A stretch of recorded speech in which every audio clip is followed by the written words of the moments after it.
In the studio with us is a very funny Chad Daniels. Great to have you here. I feel bad when there's a comic that we like. Yeah. That they have to get up early to come in here. It pains me every time. Oh, although you look like you've been awake and happy, like you look like you're in a good mood. I have. I set my alarm very early today. Yeah. Yep. It sucks though, doesn't it? Every morning, I hate it every day. Well, I thought it was going to be a lot of traffic. Oh, well, you don't have to go very far. Yeah. And then I put it in maps, and I was like, "Hello, snooze." I would go back to bed for a little bit. By the way, I don't even know whether you realize what you did playing Prince. No. Any reason? Yeah, from Minnesota. Yeah. Oh, Minnesota. no. I didn't even do that on purpose. Yeah. Oh, Chad's eyes lit up whenever Prince came. Absolutely. Nope, purely coincidental. That's why I have a purple backdrop in the Oh, special. yeah? Oh, Nice. Vikings fan? Well, Vikings and shout out to Prince. Yep. Yeah. Interesting. I was borderline gay Prince fan when I was a kid. Like I'm positive my mother probably thought I was gay. I saw when Doves Cry came out. Like I don't know how old you are. I'm 53. 49. Okay, so we're kind of close. When Doves Cry came out, it was like the greatest thing, and it was different from Michael Jackson, but it was like the greatest thing. And then I went up with the posters, and then Purple Rain came out, and oh my God, it just took over everything. And my mother must have thought, I mean, think about it. You got this little Fruit Loop in a purple outfit with lace on them and all these things. Wearing heels. Wearing heels. You got your mom sees you listening to Prince, and you're doing the splits, and you're like, you know what? Tell your father. Stuff like that. Dude, I was obsessed with Purple Rain with that movie. I saw it. First of all, at the time, I was like Apollonia titties were the nicest thing, and also. I like Prince's music, and that movie was just filled with all of his music, so that was my thing. I still do the motorcycle trick with the golf cart. I'll start it. I'll try to get in. I'll start it. Yeah. Dude, is that your thing, golf cart? And I had a golf cart for a while. Well, only when I'm golfing. Right. I don't own a golf cart. See, I'm the opposite. I live on a golf course, had a golf cart. Never golf. I just like to drive the golf cart, and I had my kids. They like to go on the golf cart, so it was It was like a poor. I wouldn't say poor man, but like a chicken ass's 4-wheeler. Sure. You know what I mean? Yeah, so absolutely. yeah, I'm too uncore. I'd love to drive a motorcycle, but that will be the way that I die for sure. Well, a golf cart, I'll tell you, not dangerous as you think. My buddy's pretty drunk. Right. Up on a hill, the 17th green is up on this little, looks like an anthill. And they were spinning around. It was wet and rolled it. And then when we got up to the 18th green, somebody goes, "Hey, I think we're going to have to find new golfers for tomorrow." One of them dislocated their shoulder, and I looked at the other one's foot, and it was just the ankle was completely broken. So he's 23 months sober right now. What? Yeah, That'll do it. That'll do it. Yeah, absolutely. But I feel like when I had the golf cart, I let my son drive it when he was like, 12, 13. And then when he was like 14, I used to take him to an old abandoned Target and let him drive the car around the parking lot. So by the time that kid was 15, he could drive on the highway. I'd run to Starbucks for me, will you? Yeah, absolutely. That's a good plan. It just gets you in the mood.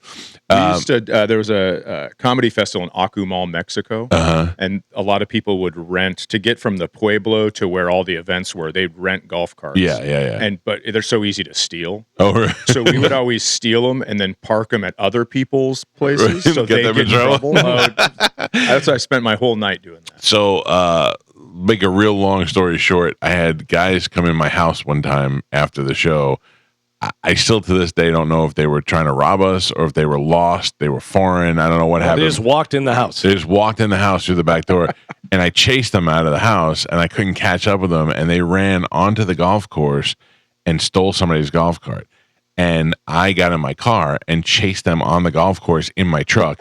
But the golf course people were like, "What are you doing?" And I go, "These guys were in my house. I'm going to kill them." And they were like, "Their golf carts have GPS in them. We could find them in 2 seconds. Get off the golf course, you idiot." You do a podcast. Yeah. The podcast is called, I wrote on the Pretend Problems. Yep. Is that right? Yep.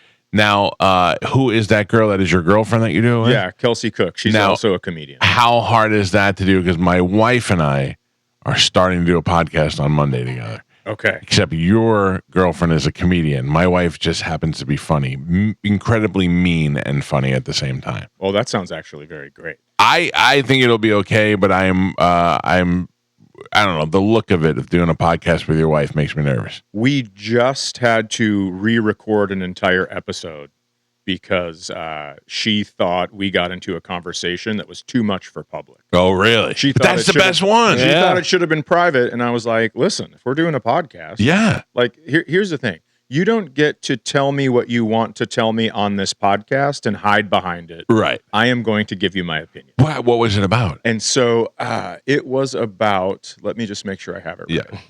It was about, her not having my back. This lady at Whole Foods parked right up against the doors. Right. So you can't get out. Right. And so we were in there and I go, maybe I trying to work on myself, all that nonsense. And I go, maybe she's just going in there to drop something off. Yeah.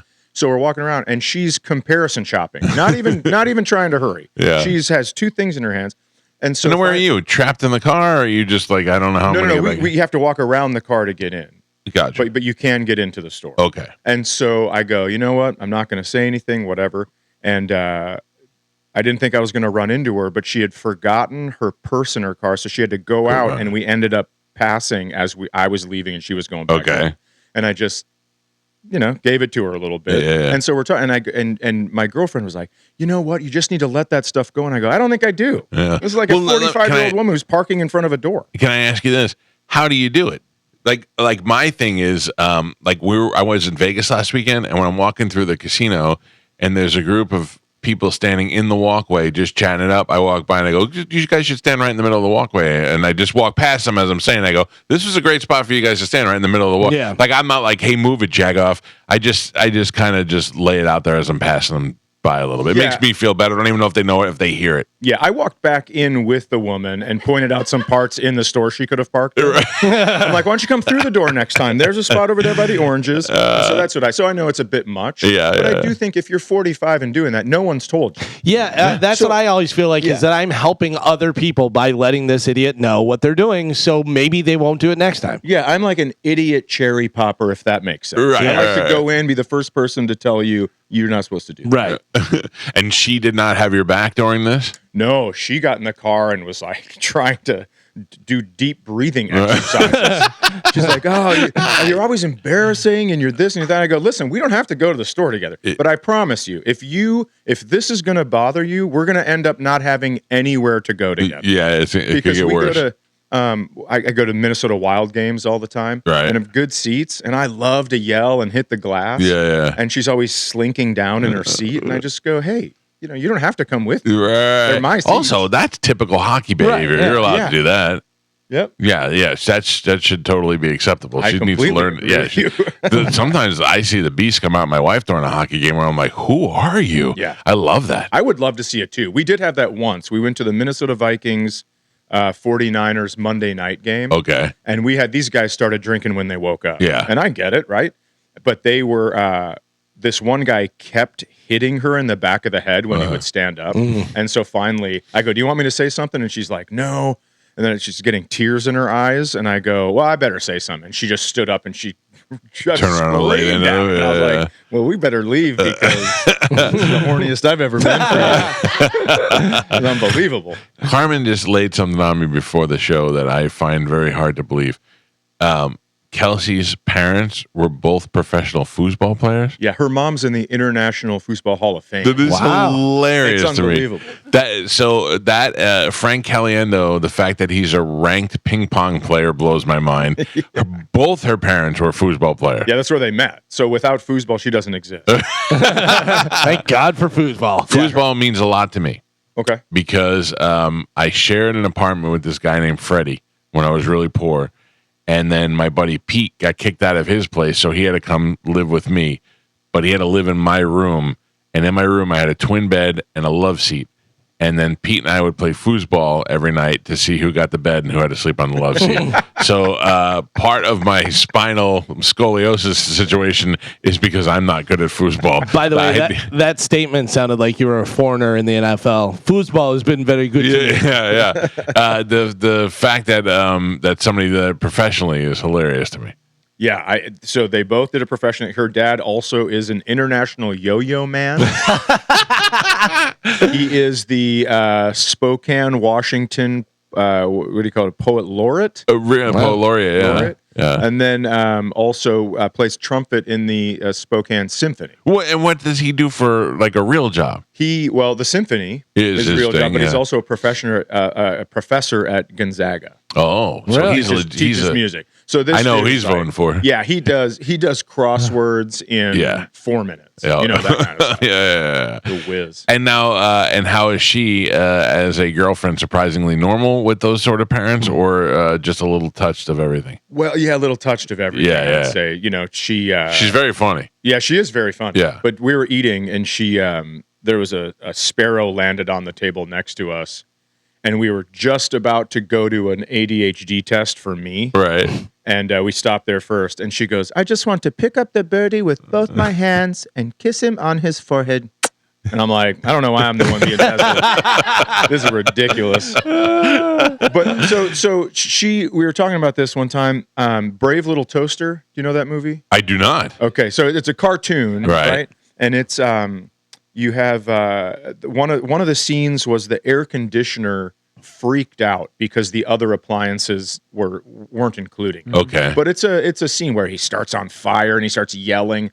This movie gave her nightmares, this cartoon. And that was morning for me with my parents.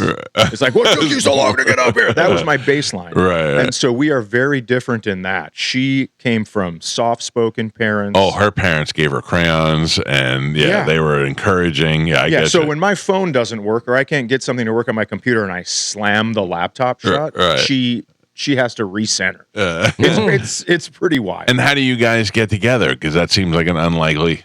We ended up she had a web series called Risks of Fury where she would play other comedians in foosball. Oh, so she's got the gene. Yeah, she's very good at it. Yeah. And she would just dominate. Now, she doesn't spin. She just twists. There's no spinning. No spinning. Yeah. So I ended up doing that show, and that's where we met. Oh, that's so funny. Yeah. And how long you been together? 2 years. So we did that show maybe 4 years ago, but she was married and I was in a relationship. Oh, nice. And so you pulled her away from the marriage? No. We just said like, how do you do? Yeah. But we got a bunch of messages saying like, are you guys dating? That chemistry is ridiculous. Oh. And then didn't talk for about a year and a half. And then in that time, she got divorced and my relationship ended.